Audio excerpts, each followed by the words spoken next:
ಓಂ ನಮಃ ಶಿವಾಯ. ಎಲ್ಲರಿಗೂ ನಮಸ್ಕಾರ. ಇಂದು ಈ ವಿಡಿಯೋದ ಮೂಲಕ ಸಿಂಹ ರಾಶಿಯವರ ಜಾತಕ ಫಲಿತಾಂಶಗಳ ಬಗ್ಗೆ ತಿಳಿದುಕೊಳ್ಳೋಣ. ಇವರ ಜೀವನಕ್ಕೆ ಸಂಬಂಧಿಸಿದ ಪ್ರಮುಖ ವಿಚಾರಗಳು ಯಾವುವು, ಹಾಗೆಯೇ ಆಗಸ್ಟ್ 28ನೇ ತಾರೀಕು ಶುಕ್ರವಾರದಂದು ಇವರ ಜೀವನದಲ್ಲಿ ಯಾವ ರೀತಿಯ ಬದಲಾವಣೆಗಳು ನಡೆಯಲಿವೆ ಎಂಬುದನ್ನು ನೋಡೋಣ. ಈ ಮಧ್ಯಕಾಲದಲ್ಲಿ ನಡೆದ ಕೆಲವು ಘಟನೆಗಳನ್ನು ಒಮ್ಮೆ ನೆನಪಿಸಿಕೊಳ್ಳಿ.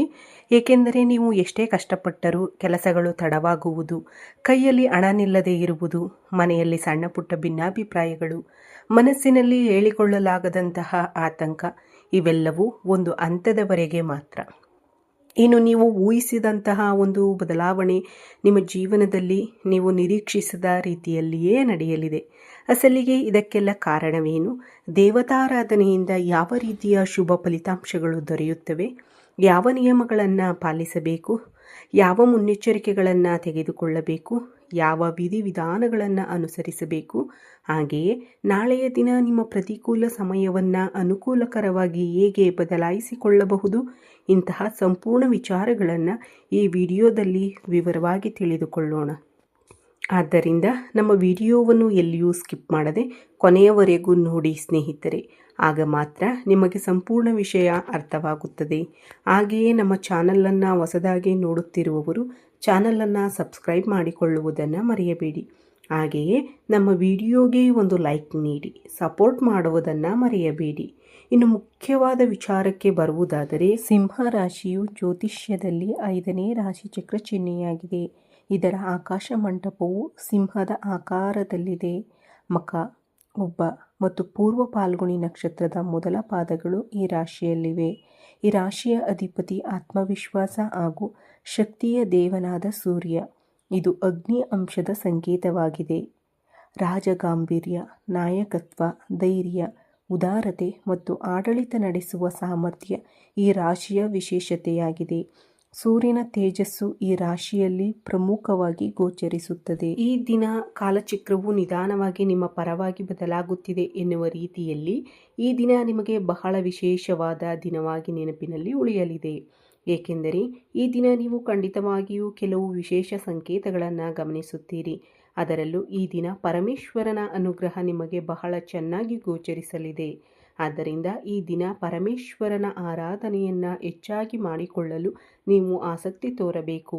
ಅವರ ಕೃಪೆ, ಆಶೀರ್ವಾದ ಮತ್ತು ಶಕ್ತಿ ನಿಮ್ಮ ಮನೆಗೆ ಪ್ರವೇಶಿಸುವ ಸಮಯವೆಂದು ಈ ದಿನವನ್ನು ಹೇಳಬಹುದು. ಈ ದಿನ ಒಬ್ಬ ಅತಿಥಿಯ ರೂಪದಲ್ಲಾಗಲಿ ಅಥವಾ ಯಾವುದಾದರೂ ಆಶ್ಚರ್ಯಕರ ಘಟನೆಯ ರೂಪದಲ್ಲಾಗಲಿ ನಿಮ್ಮ ಜೀವನದಲ್ಲಿ ನಿಮಗೆ ಬಹಳ ಆಶ್ಚರ್ಯವನ್ನು ನೀಡುವಂತಹ ಒಂದು ಘಟನೆ ನಡೆಯುವ ಸಾಧ್ಯತೆ ಇದೆ. ನೀವು ಗಮನಿಸಿದರೆ ಕಳೆದ ಕೆಲವು ದಿನಗಳಿಂದ ನಿಮ್ಮ ಮನಸ್ಸು ಭಗವಂತನ ಕಡೆಗೆ ಹೆಚ್ಚು ಆಕರ್ಷಿತವಾಗುತ್ತಿರಬಹುದು. ಆಗಾಗ್ಗೆ ಯಾವುದಾದರೂ ದೇವಾಲಯಕ್ಕೆ ಹೋಗಬೇಕು ಎಂದು ಅನಿಸಬಹುದು. ಓಂ ನಮಃ ಶಿವಾಯ ಎಂಬ ಮಂತ್ರ ಪದೇ ಪದೇ ನಿಮ್ಮ ಕಿವಿಗೆ ಬೀಳುತ್ತಿರಬಹುದು. ಪರಮೇಶ್ವರನ ಫೋಟೋ ಅಥವಾ ನಂದೀಶ್ವರನ ದರ್ಶನ ಆಗಾಗ್ಗೆ ನಿಮಗೆ ಕಾಣಿಸುತ್ತಿರಬಹುದು. ಇಂತಹ ಘಟನೆಗಳು ನಡೆಯುತ್ತಿರಬಹುದು. ಆಧ್ಯಾತ್ಮಿಕವಾಗಿ ಗಮನಿಸಿದರೆ ನಿಮ್ಮ ಜೀವನದಲ್ಲಿ ಯಾವಾಗ ಅಡೆತಡೆಗಳು ಬಂದರೂ, ಯಾರಾದರೂ ಅಥವಾ ಯಾವುದಾದರೂ ಸಮಸ್ಯೆಯಿಂದ ನೀವು ಬೇಸರಗೊಂಡಾಗಲೂ ಭಗವಂತನು ಪ್ರತಿ ಬಾರಿಯೂ ನಿಮಗೆ ಸಹಾಯ ಮಾಡುತ್ತಲೇ ಬಂದಿದ್ದಾನೆ. ಆದರೆ ಈ ದಿನ ಸ್ವಲ್ಪ ಗೊಂದಲದ ವಾತಾವರಣ ನಿಮಗೆ ಕಾಣಿಸಬಹುದು. ಅಂದು ಏನೆಂದು ನಿಮಗೂ ಚೆನ್ನಾಗಿ ತಿಳಿದಿರಬಹುದು. ಆದರೆ ಆ ಗೊಂದಲ ನಿಮ್ಮ ನಾಶಕ್ಕಾಗಿ ಅಲ್ಲ, ನಿಮ್ಮನ್ನು ಒಂದು ಹೊಸ ಆರಂಭಕ್ಕೆ ಸಿದ್ಧಪಡಿಸುವ ಪ್ರಕ್ರಿಯೆ ಎಂದು ಹೇಳಬಹುದು. ಮುಖ್ಯವಾಗಿ ನೀವು ಸಹಜವಾಗಿಯೇ ಕಷ್ಟಪಡುವ ಸ್ವಭಾವದವರು. ಇತರರಿಗಾಗಿ ತ್ಯಾಗ ಮಾಡುತ್ತೀರಿ, ಆದರೆ ನಿಮ್ಮ ನೋವನ್ನು ಹೊರಗೆ ಹೇಳಿಕೊಳ್ಳುವುದಿಲ್ಲ. ಅನೇಕ ಜನರು ನಿಮ್ಮ ಒಳ್ಳೆಯತನವನ್ನು ದುರುಪಯೋಗಪಡಿಸಿಕೊಂಡಿರಬಹುದು. ಆದರೂ ನೀವು ಯಾರಿಗೂ ಯಾವುದೇ ಹಾನಿ ಮಾಡಿಲ್ಲ, ಯಾರಿಗೂ ಕೆಟ್ಟದ್ದನ್ನು ಬಯಸಿಲ್ಲ. ನಿಮ್ಮ ಈ ಒಳ್ಳೆಯತನವೇ ಇಂದು ನಿಮ್ಮನ್ನು ಭಗವಂತನ ದೃಷ್ಟಿಗೆ ಕೊಂಡೊಯ್ಯುತ್ತಿದೆ ಎಂದು ಹೇಳಬಹುದು. ಇಂದು ನಿಮ್ಮ ಮನೆಯಲ್ಲಿ ನಡೆಯುವ ಒಂದು ಆಶ್ಚರ್ಯಕರ ಘಟನೆ ನಿಮಗೆ ಬಹಳ ಸಂತೋಷವನ್ನು ನೀಡಲಿದೆ. ಬಹಳ ದಿನಗಳಿಂದ ನಿಂತು ಹೋಗಿದ್ದ ಒಂದು ಕೆಲಸ ಆಕಸ್ಮಿಕವಾಗಿ ಪೂರ್ಣಗೊಳ್ಳಬಹುದು. ಹಲವು ದಿನಗಳಿಂದ ಬರದಿದ್ದ ಒಂದು ಶುಭ ಸುದ್ದಿ ಇಂದು ನಿಮ್ಮ ಕಿವಿಗೆ ಬೀಳಬಹುದು. ಕುಟುಂಬದಲ್ಲಿ ಸಂತೋಷವನ್ನು ತುಂಬುವಂತಹ ಒಂದು ಅವಕಾಶ ನಿಮ್ಮ ಬಾಗಿಲನ್ನು ತಟ್ಟಬಹುದು. ಅದು ಉದ್ಯೋಗಕ್ಕೆ ಸಂಬಂಧಿಸಿದ ವಿಷಯವಾಗಿರಬಹುದು, ವ್ಯಾಪಾರಕ್ಕೆ ಸಂಬಂಧಿಸಿದ ವಿಷಯವಾಗಿರಬಹುದು, ಲಾಭಕ್ಕೆ ಸಂಬಂಧಿಸಿದ ವಿಚಾರವಾಗಿರಬಹುದು, ಅಥವಾ ನಿಮ್ಮ ವ್ಯವಹಾರವನ್ನು ಸಂಪೂರ್ಣವಾಗಿ ಅನುಕೂಲಕರವಾಗಿ ಬದಲಾಯಿಸುವಂತಹ ವಿಷಯವಾಗಿರಬಹುದು. ಹಾಗೆಯೇ ಬಹಳ ಕಾಲದಿಂದ ನಿಮ್ಮಿಂದ ದೂರವಾಗಿದ್ದ ಒಬ್ಬ ವ್ಯಕ್ತಿ ಮತ್ತೆ ನಿಮ್ಮ ಜೀವನಕ್ಕೆ ಮರಳಿ ಬರಬಹುದು. ಇದು ಭಗವಂತನ ಅನುಗ್ರಹ ನಿಮ್ಮ ಮೇಲೆ ಇರಲು ಪ್ರಮುಖ ಕಾರಣವೇನು ಎಂದು ನೋಡಿದರೆ ಅದರ ಹಿಂದೆ ಬಹಳ ಆಳವಾದ ಕಾರಣವಿದೆ. ಇಂದಿನ ಜನ್ಮದಲ್ಲಿ ನೀವು ಮಾಡಿದ ಕೆಲವು ಸತ್ಕಾರ್ಯಗಳ ಫಲವಾಗಿರಬಹುದು. ಈಗ ನಿಮ್ಮ ಪುಣ್ಯಕ್ಕೆ ತಕ್ಕ ಪ್ರತಿಫಲವನ್ನು ಭಗವಂತನು ನಿಮಗೆ ನೀಡಲಿದ್ದಾನೆ. ನೀವು ಮಾಡುವ ಪ್ರತಿಯೊಂದು ಕೆಲಸವನ್ನು ವಿಶ್ವವು ಗಮನಿಸುತ್ತಿರುತ್ತದೆ. ಸರಿಯಾದ ಸಮಯ ಬಂದಾಗ ಅದೇ ಪುಣ್ಯ ಕಾಲವಾಗಿ ಬದಲಾಗುತ್ತದೆ ಮತ್ತು ಆಶೀರ್ವಾದದ ರೂಪದಲ್ಲಿ ನಿಮಗೆ ಮರಳಿ ಬರುತ್ತದೆ. ಅದಕ್ಕೆ ಸಾಕ್ಷಿಯೇ ಇಂದು ನಿಮ್ಮ ಜೀವನದಲ್ಲಿ ನಡೆಯಲಿರುವ ಈ ಉತ್ತಮ ಸಮಯ ಎಂದು ಹೇಳಬಹುದು. ಇಂದು ಮನೆಯಲ್ಲಿ ವಾತಾವರಣ ಬಹಳ ಶಾಂತವಾಗಿರುತ್ತದೆ. ಆದ್ದರಿಂದ ಇಂದು ಪರಮೇಶ್ವರನ ಆರಾಧನೆಯನ್ನು ಹೆಚ್ಚು ಮಾಡಿಕೊಳ್ಳಲು ಸಂಕಲ್ಪ ಮಾಡಿ. ಬಿಲ್ವದಳಗಳಿಂದ ಶಿವನನ್ನು ಪೂಜಿಸಿ. ಓಂ ನಮಃ ಶಿವಾಯ ಎಂಬ ನಾಮಜಪವನ್ನು ಸಾಧ್ಯವಾದಷ್ಟು ಜಪಿಸಿ. ಇಂದು ಸಣ್ಣ ಪುಟ್ಟ ಪರಿಹಾರಗಳನ್ನು ಮಾಡಿಕೊಂಡರೂ ನಿಮ್ಮ ಜೀವನದಲ್ಲಿ ಸಕಾರಾತ್ಮಕ ಬದಲಾವಣೆಗಳನ್ನು ಗಮನಿಸಬಹುದು. ಪರಿಹಾರ ಎಂದಾಕ್ಷಣ ದೊಡ್ಡ ಮೊತ್ತದ ಹಣ ಖರ್ಚು ಮಾಡಬೇಕು ಎಂದೇನಿಲ್ಲ. ಒಂದು ಚೆಂಬು ನೀರನ್ನು ತೆಗೆದುಕೊಂಡು ಇಂದು ಶಿವಾಲಯಕ್ಕೆ ಹೋಗಿ ಸ್ವಾಮಿಗೆ ಜಲಾಭಿಷೇಕ ಮಾಡಿ. ಆ ನೀರಿನಲ್ಲಿ ನಿಮಗೆ ಸಾಧ್ಯವಾದಷ್ಟು ಬಿಲ್ವದಳಗಳನ್ನು ಹಾಕಿ ಸ್ವಾಮಿಗೆ ಅಭಿಷೇಕ ಮಾಡಿ. ನಂತರ ನಿಮ್ಮ ಮನಸ್ಸಿನಲ್ಲಿರುವ ಸಂಕಲ್ಪವನ್ನು ದೇವರಿಗೆ ಹೇಳಿಕೊಂಡರೆ ಸಾಕು. ಆದರೆ ಭಗವಂತನ ಅನುಗ್ರಹ ದೊರೆತಾಗ ಅಹಂಕಾರ ಹೆಚ್ಚಾಗಬಾರದು. ನಿಮ್ಮಲ್ಲಿ ವಿನಯ, ದಯೆ ಮತ್ತು ಧರ್ಮದ ಗುಣಗಳು ಇನ್ನಷ್ಟು ಹೆಚ್ಚಾಗಬೇಕು. ಆಗ ಮಾತ್ರ ಭಗವಂತನ ಆಶೀರ್ವಾದ ನಿಮ್ಮ ಬಳಿ ಶಾಶ್ವತವಾಗಿ ಉಳಿಯುತ್ತದೆ. ಆದ್ದರಿಂದ ಇಂದು ಸಾಧ್ಯವಾದಷ್ಟು ಶಿವಾಲಯಕ್ಕೆ ಹೋಗಿ ಅಭಿಷೇಕ ಮಾಡಿ. ನಿಮ್ಮ ಶಕ್ತಿಗೆ ಅನುಗುಣವಾಗಿ ಬಿಲ್ವದಳಗಳನ್ನು ಸ್ವಾಮಿಗೆ ಅರ್ಪಿಸಿ. ಕನಿಷ್ಠ 5 ನಿಮಿಷವಾದರೂ ಶಾಂತವಾಗಿ ಕುಳಿತು ಓಂ ನಮಃ ಶಿವಾಯ ಎಂಬ ಮಂತ್ರವನ್ನು ಜಪಿಸಿ. ನಿಮ್ಮ ಮನಸ್ಸಿನಲ್ಲಿರುವ ಭಾರವೆಲ್ಲವೂ ಇಂದು ನಿಧಾನವಾಗಿ ಕಡಿಮೆಯಾಗುವುದನ್ನು ನೀವು ಅನುಭವಿಸಬಹುದು. ವಿಶೇಷವಾಗಿ ಈ ಸಂಜೆ ಸಮಯವನ್ನು ನೀವು ಖಂಡಿತವಾಗಿಯೂ ಗಮನಿಸಬಹುದು. ಇನ್ನೊಂದು ಪ್ರಮುಖ ವಿಷಯವೇನೆಂದರೆ ನಿಮ್ಮ ಮನೆಯ ಬಾಗಿಲಿಗೆ ಬರುವ ಪ್ರತಿಯೊಬ್ಬ ವ್ಯಕ್ತಿಯನ್ನು ಗೌರವದಿಂದ ಮಾತನಾಡಿಸಿ. ಏಕೆಂದರೆ ಭಗವಂತನು ಯಾವ ರೂಪದಲ್ಲಿ ನಮಗೆ ಅನುಗ್ರಹ ನೀಡುತ್ತಾನೆ ಎಂಬುದು ನಮಗೆ ತಿಳಿದಿರುವುದಿಲ್ಲ. ಒಬ್ಬ ಸಾಮಾನ್ಯ ವ್ಯಕ್ತಿಯ ಮೂಲಕವೇ ಇಂದು ನಿಮ್ಮ ಜೀವನವನ್ನು ಬದಲಾಯಿಸುವಂತಹ ಅವಕಾಶಗಳು ಹೆಚ್ಚಾಗಿ ಕಾಣಿಸುತ್ತಿವೆ. ಅಷ್ಟೇ ಅಲ್ಲದೆ ಇಂದು ಕುಟುಂಬದ ವಿಚಾರವಾಗಲಿ ಅಥವಾ ವ್ಯಾಪಾರದ ವಿಚಾರವಾಗಲಿ ಸಾಕಷ್ಟು ಅನುಕೂಲಕರ ಬೆಳವಣಿಗೆಗಳು ನಿಮಗೆ ಕಾಣಿಸಬಹುದು. ಕೊನೆಯ ಕ್ಷಣದಲ್ಲಿ ನಿಂತು ಹೋಗಿದ್ದ ಕೆಲಸಗಳು ಮತ್ತೆ ಮುಂದೆ ಸಾಗುತ್ತವೆ. ನಿಮ್ಮ ಮೇಲಿನ ನಿಮ್ಮದೇ ನಂಬಿಕೆ ಮತ್ತಷ್ಟು ಗಟ್ಟಿಯಾಗುತ್ತದೆ. ನಾನು ಎಷ್ಟೇ ಪ್ರಯತ್ನಿಸಿದರೂ ನನ್ನ ಕೆಲಸಗಳು ವಿಫಲವಾಗುತ್ತಿವೆ ಎಂಬ ಬೇಸರಪಟ್ಟಿದ್ದಂತಹ ವಿಚಾರದಲ್ಲಿಯೂ ಇಂದು ನಿಮಗೆ ಖಂಡಿತವಾಗಿಯೂ ಒಂದು ಉತ್ತಮ ಫಲ ಅಥವಾ ಲಾಭ ಕಾಣಿಸಬಹುದು. ಸಂತೋಷವನ್ನು ಅನುಭವಿಸುವ ಸಂದರ್ಭಗಳು ಹೆಚ್ಚಾಗುತ್ತವೆ. ಭಗವಂತನು ಎಂದಿಗೂ ನನ್ನ ಕೈ ಬಿಡುವುದಿಲ್ಲ ಎಂಬ ನಂಬಿಕೆ ಇಂದು ನಿಮ್ಮಲ್ಲಿ ಮತ್ತಷ್ಟು ಬಲವಾಗುತ್ತದೆ. ನಿಮ್ಮ ಪರೀಕ್ಷೆಯ ಕಾಲ ಮುಗಿದಿದೆ ಎಂದು ಹೇಳಬಹುದು. ಅದಕ್ಕೆ ತಕ್ಕ ಫಲಿತಾಂಶವನ್ನು ನೀವು ಪಡೆಯುವ ಸಮಯ ಹತ್ತಿರ ಬಂದಿದೆ. ಇಂದು ಬರುವ ಒಂದು ಫೋನ್ ಕಾಲ್ ಅಥವಾ ಸುದ್ದಿ ನಿಮಗೆ ಬಹಳ ಸಂತೋಷವನ್ನು ನೀಡಬಹುದು. ಕುಟುಂಬಕ್ಕೆ ಆರ್ಥಿಕವಾಗಿ ನೆಮ್ಮದಿ ನೀಡುವಂತಹ ಶುಭ ಸುದ್ದಿಯನ್ನು ನೀವು ಕೇಳಬಹುದು. ಇದು ಒಂದೇ ದಿನದಲ್ಲೇ ನಡೆಯುವ ಅದ್ಭುತವಲ್ಲ. ನಿಧಾನವಾಗಿ ಮತ್ತು ಸ್ಥಿರವಾಗಿ ನಡೆಯಲಿರುವ ಒಂದು ದೊಡ್ಡ ಬದಲಾವಣೆಯ ಆರಂಭ. ಬಹಳ ಕಾಲ ನೀವು ಮಾಡಿದ ಕಷ್ಟಕ್ಕೆ ತಕ್ಕ ಪ್ರತಿಫಲ ಹಾಗೂ ಆರ್ಥಿಕ ನೆಮ್ಮದಿ ನೀಡುವಂತಹ ಒಂದು ಶುಭ ಸುದ್ದಿ ಇಂದು ನಿಮಗೆ ದೊರೆಯಬಹುದು. ಅಷ್ಟೇ ಅಲ್ಲದೆ ಕುಟುಂಬದಲ್ಲಿ ಶಾಂತಿ ನೆಲೆಸುತ್ತದೆ. ಮನೆಯಲ್ಲಿ ಬಹಳ ದಿನಗಳಿಂದ ಇದ್ದ ಅಪಾರ್ಥಗಳು ಮತ್ತು ಸಮಸ್ಯೆಗಳು ನಿಧಾನವಾಗಿ ದೂರವಾಗುತ್ತವೆ.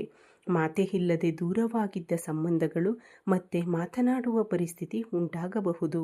ಜೀವನ ಸಂಗಾತಿಗಳಾದ ಗಂಡ ಹೆಂಡತಿಯರ ನಡುವೆ ಇದ್ದ ಸಣ್ಣ ಪುಟ್ಟ ಮನಸ್ತಾಪಗಳು ಕೂಡ ಕರಗಿ ಹೋಗುವ ಸಾಧ್ಯತೆ ಇದೆ.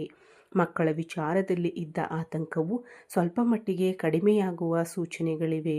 ಆರೋಗ್ಯದ ವಿಚಾರಕ್ಕೆ ಬಂದರೆ ಬಹಳ ದಿನಗಳಿಂದ ಆಯಾಸ, ಮಾನಸಿಕ ಒತ್ತಡ ಅಥವಾ ಸಣ್ಣ ಪುಟ್ಟ ಆರೋಗ್ಯ ಸಮಸ್ಯೆಗಳಿಂದ ಬಳಲುತ್ತಿರುವವರಿಗೆ ಇಂದು ಸ್ವಲ್ಪ ನೆಮ್ಮದಿ ದೊರೆಯುವ ಸಾಧ್ಯತೆ ಇದೆ. ಆದರೆ ಇದನ್ನು ವೈದ್ಯಕೀಯ ಸಲಹೆಗೆ ಪರ್ಯಾಯವೆಂದು ಪರಿಗಣಿಸಬೇಡಿ. ಆರೋಗ್ಯ ಸಮಸ್ಯೆಗಳಿದ್ದರೆ ತಪ್ಪದೇ ವೈದ್ಯರನ್ನು ಸಂಪರ್ಕಿಸಿ. ಆಧ್ಯಾತ್ಮಿಕ ಸಾಧನೆ ನಿಮ್ಮ ಮನಸ್ಸಿಗೆ ಧೈರ್ಯ ಮತ್ತು ಶಾಂತಿಯನ್ನು ನೀಡಬಹುದು. ಅಷ್ಟೇ ಅಲ್ಲದೆ ನಿಮ್ಮ ಜೀವನದಲ್ಲಿ ಒಂದು ಹೊಸ ಅಧ್ಯಾಯಕ್ಕೆ ನಾಂದಿಯಾಡುವಂತಹ ಸಂದರ್ಭವೂ ಬರಬಹುದು. ವಿಶೇಷವಾಗಿ ನಿಮ್ಮ ಮನೆಗೆ ಸಂಬಂಧಿಸಿದ ಒಂದು ವಿಚಾರದಲ್ಲಿ ಬಹಳ ದಿನಗಳಿಂದ ಎದುರು ನೋಡುತ್ತಿದ್ದ ಶುಭ ಸುದ್ದಿ ಇಂದು ನಿಮ್ಮ ಕಿವಿಗೆ ಬೀಳುವ ಸಾಧ್ಯತೆ ಇದೆ.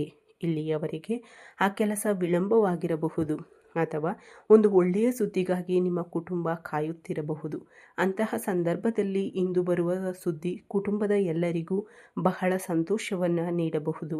ಇನ್ನು ಮುಂದೆ ಪರಿಸ್ಥಿತಿಗಳು ನಿಧಾನವಾಗಿ ನಿಮ್ಮ ಪರವಾಗಿ ಬದಲಾಗುವ ಸೂಚನೆಗಳು ಹೆಚ್ಚಾಗಿ ಕಾಣಿಸುತ್ತಿವೆ. ನಿಮ್ಮ ಮನೆಯಲ್ಲಿ ಸಂತೋಷದ ವಾತಾವರಣ ನಿರ್ಮಾಣವಾಗುವ ಸಾಧ್ಯತೆಯೂ ಇದೆ. ಉದ್ಯೋಗಕ್ಕಾಗಿ ಪ್ರಯತ್ನಿಸುತ್ತಿರುವವರಿಗೆ ಉತ್ತಮ ಮಾಹಿತಿ ಬರಬಹುದು.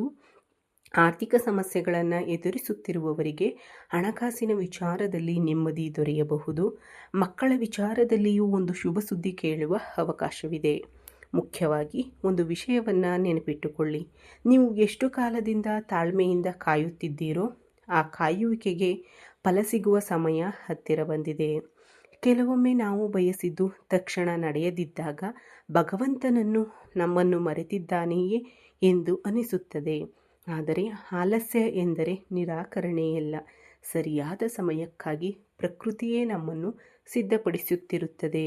ಆದ್ದರಿಂದ ಇಂದು ನಿಮ್ಮ ಮನಸ್ಸಿನಲ್ಲಿರುವ ನೋವು, ಭಯ ಮತ್ತು ನಿರಾಶೆಯನ್ನು ಬದಿಗಿಟ್ಟು ನನ್ನ ಜೀವನದಲ್ಲಿ ಒಳ್ಳೆಯ ದಿನಗಳು ಬರಲಿವೆ ಎಂದು ಮನಪೂರ್ವಕವಾಗಿ ನಂಬಿ ಪರಮೇಶ್ವರನನ್ನು ಆರಾಧಿಸಿ. ಇಂದು ಬೆಳಿಗ್ಗೆಯಿಂದಲೇ ಮನೆಯನ್ನು ಸ್ವಚ್ಛವಾಗಿಟ್ಟುಕೊಳ್ಳಿ. ಸಂಜೆ ಮನೆಯಲ್ಲಿ ಎಳ್ಳಿನ ಎಣ್ಣೆಯ ದೀಪವನ್ನು ಬೆಳಗಿಸಿ. ಆ ದೀಪದ ಮುಂದೆ ಕುಳಿತು ನಿಮಗೆ ಇಷ್ಟವಾದ ದೇವರನ್ನು ಪ್ರಾರ್ಥಿಸಿ. ವಿಶೇಷವಾಗಿ ಪರಮೇಶ್ವರನನ್ನು ಅಥವಾ ಶನಿ ಭಗವಂತನನ್ನು ಭಕ್ತಿಯಿಂದ ಸ್ಮರಿಸಿ. ಸಾಧ್ಯವಾದರೆ ಕಪ್ಪು ಎಳ್ಳು, ಅಕ್ಕಿ ಹಿಟ್ಟು ಅಥವಾ ಧಾನ್ಯಗಳನ್ನು ಅಗತ್ಯವಿರುವವರಿಗೆ ದಾನ ಮಾಡಿ.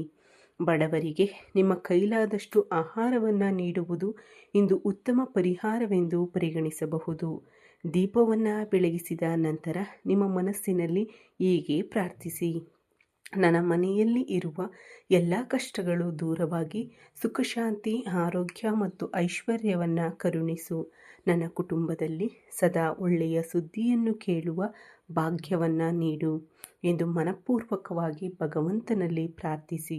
ಇಲ್ಲಿಯವರೆಗೆ ಯಾವುದೇ ಸಮಸ್ಯೆಯಿಂದ ನೀವು ದುಃಖಪಡುತ್ತಿದ್ದರೆ ಅದರ ಬಗ್ಗೆ ಹೆಚ್ಚು ಯೋಚಿಸಿ ನಿಮ್ಮ ಮನಸ್ಸನ್ನು ಇನ್ನಷ್ಟು ಮತ್ತಷ್ಟು ನೋಯಿಸಿಕೊಳ್ಳಬೇಡಿ.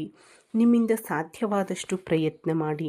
ಉಳಿದದ್ದನ್ನು ಭಗವಂತನ ಮೇಲೆ ನಂಬಿಕೆ ಇಟ್ಟು ಬಿಟ್ಟು ಬಿಡಿ. ನಿಮ್ಮ ಜೀವನದಲ್ಲಿ ಒಂದು ಹಳೆಯ ಅಧ್ಯಾಯ ಮುಗಿದು ಹೊಸ ಹಂತದ ಬಾಗಿಲುಗಳು ತೆರೆಯುವ ಸಮಯ ಬರುತ್ತಿದೆ ಎಂದು ಭಾವಿಸಿ. ನಿಮ್ಮ ಮನೆಯಲ್ಲಿ ಸಂತೋಷ ತುಂಬಿಕೊಳ್ಳಲಿದೆ. ನೀವು ಬಹಳ ಕಾಲದಿಂದ ಕಾಯುತ್ತಿದ್ದ ಆ ಶುಭ ಸುದ್ದಿ ನಿಮ್ಮ ಕಿವಿಗೆ ಬೀಳುವ ಸಾಧ್ಯತೆಗಳು ಬಹಳ ಬಲವಾಗಿವೆ. ಅಷ್ಟೇ ಅಲ್ಲದೆ ಇಂದು ನಿಮಗೆ ಬರುವ ಒಂದು ಫೋನ್ ಕಾಲ್ ನಿಮ್ಮ ಮನಸ್ಸಿನಲ್ಲಿ ಬಹಳ ದಿನಗಳಿಂದ ಇದ್ದ ಹಲವು ಪ್ರಶ್ನೆಗಳಿಗೆ ಉತ್ತರ ನೀಡಬಹುದು. ನೀವು ಬಹಳ ದಿನಗಳಿಂದ ಒಬ್ಬ ವ್ಯಕ್ತಿಯ ಫೋನ್ಗಾಗಿ ಕಾಯುತ್ತಿರಬಹುದು ಅಥವಾ ಯಾವುದಾದರೂ ಕೆಲಸದ ಬಗ್ಗೆ ಮಾಹಿತಿ ಬರಲಿ ಎಂದು ಕಾಯುತ್ತಿರಬಹುದು. ಉದ್ಯೋಗ, ಹಣ ಅಥವಾ ಯಾವುದಾದರೂ ಒಂದು ನಿರ್ಧಾರಕ್ಕಾಗಿ ನೀವು ಬಹಳ ದಿನಗಳಿಂದ ಕಾಯುತ್ತಿರಬಹುದು. ಅಂತಹ ಸಂದರ್ಭದಲ್ಲಿ ಇಂದು ಆಕಸ್ಮಿಕವಾಗಿ ಬರುವ ಒಂದು ಫೋನ್ ಕಾಲ್ ನಿಮಗೆ ನೆಮ್ಮದಿ ನೀಡುವ ಸುದ್ದಿಯನ್ನು ತರಬಹುದು. ವಿಶೇಷವಾಗಿ ಹಿಂದೆ ಯಾರೊಂದಿಗಾದರೂ ಮಾತನಾಡಿ ಮತ್ತೆ ನಿಮಗೆ ಫೋನ್ ಮಾಡುತ್ತೇನೆ ಎಂದು ಹೇಳಿದ್ದ ವ್ಯಕ್ತಿಯಿಂದ ಮತ್ತೆ ಮಾಹಿತಿ ಬರುವ ಸಾಧ್ಯತೆಯೂ ಇದೆ. ಕೆಲವು ಸುದ್ದಿಗಳು ಬರಲು ಸಮಯ ಬೇಕಾಗುತ್ತದೆ, ಆದರೆ ಬಂದಾಗ ಅವು ನಮಗೆ ಅಪಾರ ಸಂತೋಷವನ್ನು ನೀಡುತ್ತವೆ. ಜನರೊಂದಿಗೆ ಶಾಂತವಾಗಿ ಮಾತನಾಡಿ. ನನ್ನ ಮನೆಗೆ ಶುಭ ಸುದ್ದಿ ಬರಲಿದೆ. ನನ್ನ ಕುಟುಂಬದಲ್ಲಿ ಸಂತೋಷ ಮತ್ತು ಶಾಂತಿ ನೆಲೆಸಲಿದೆ. ನಾನು ಕಾಯುತ್ತಿರುವ ಒಳ್ಳೆಯ ಮಾಹಿತಿ ನನಗೆ ದೊರೆಯಲಿದೆ ಎಂದು ಸಕಾರಾತ್ಮಕವಾಗಿ ಯೋಚಿಸುತ್ತೀರಿ. ಸಾಧ್ಯವಾದರೆ ಇಂದು ಬಡವರಿಗೆ ಅಥವಾ ಅಗತ್ಯವಿರುವವರಿಗೆ ನಿಮ್ಮಿಂದ ಸಾಧ್ಯವಾದಷ್ಟು ಅಗತ್ಯ ವಸ್ತುಗಳು ಅಥವಾ ಆಹಾರವನ್ನು ನೀಡಿ. ಹೀಗೆ ಈ ರಾಶಿಯವರ ಜೀವನದಲ್ಲಿ ಆಗಸ್ಟ್ 28ನೇ ತಾರೀಕಿನಂದು ನಡೆಯಬಹುದಾದ ಪ್ರಮುಖ ವಿಚಾರಗಳು, ಅವುಗಳ ಪರಿಣಾಮಗಳು, ಯಾವ ದೇವತಾರಾಧನೆ ಶುಭಕರವಾಗಿರುತ್ತದೆ, ಯಾವ ನಿಯಮಗಳನ್ನು ಪಾಲಿಸಬೇಕು ಮತ್ತು ಯಾವ ಮುನ್ನೆಚ್ಚರಿಕೆಗಳನ್ನು ತೆಗೆದುಕೊಳ್ಳಬೇಕು ಎಂಬುದನ್ನು ಈ ವಿಡಿಯೋದಲ್ಲಿ ವಿವರವಾಗಿ ತಿಳಿದುಕೊಂಡಿದ್ದೀರಿ ಎಂದು ಭಾವಿಸುತ್ತೇನೆ. ಈ ವಿಡಿಯೋ ನಿಮಗೆ ಇಷ್ಟವಾಗಿದ್ದರೆ ಒಂದು ಚಿಕ್ಕ ಲೈಕ್ ನೀಡಿ ಸಪೋರ್ಟ್ ಮಾಡಿ. ನಮ್ಮ ಚಾನಲನ್ನು ಸಬ್ಸ್ಕ್ರೈಬ್ ಮಾಡಿಕೊಳ್ಳುವುದನ್ನು ಮರೆಯಬೇಡಿ. ಈ ವಿಡಿಯೋ ವೀಕ್ಷಿಸಿದ ನನ್ನೆಲ್ಲ ವೀಕ್ಷಕ ಬಂಧುಗಳಿಗೂ ಧನ್ಯವಾದಗಳು. ಜೈ ಶ್ರೀರಾಮ್, ಜೈ ಶ್ರೀ ಕೃಷ್ಣ, ಹರ ಹರ ಮಹಾದೇವ್, ಓಂ ನಮಃ ಶಿವಾಯ.